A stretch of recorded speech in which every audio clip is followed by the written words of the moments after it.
My name is Dick Folks, and my family has been coming to St. James for 4 generations.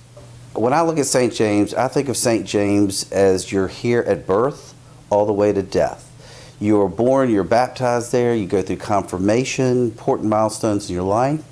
You have your marriage, you have finally your death, and the church has been with you the whole time. We have been so lucky to have such great leadership here at St. James for many, many years, especially with Randy heading to the National Cathedral to be the dean. I think that St. James is a place where we need to give great support.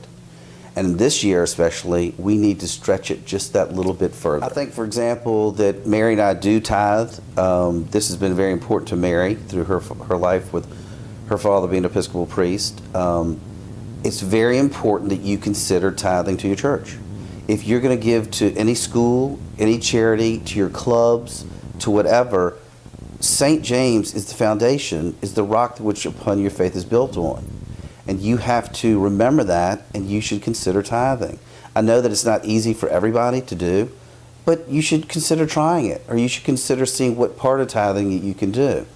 I don't know what our generation is like, but I know that it was very important to Mary and I, and it makes us feel very, very good when we do it. And we think about all the important things that St. James does for us that we want to be able to give back to them. When I think of everything that I've been through at this church with my family, with my father's death and my godchildren to 6 godchildren, I mean, it's a very important part of my life. And when I have a bad day and I can think about this place or I can think about my faith, it really helps me.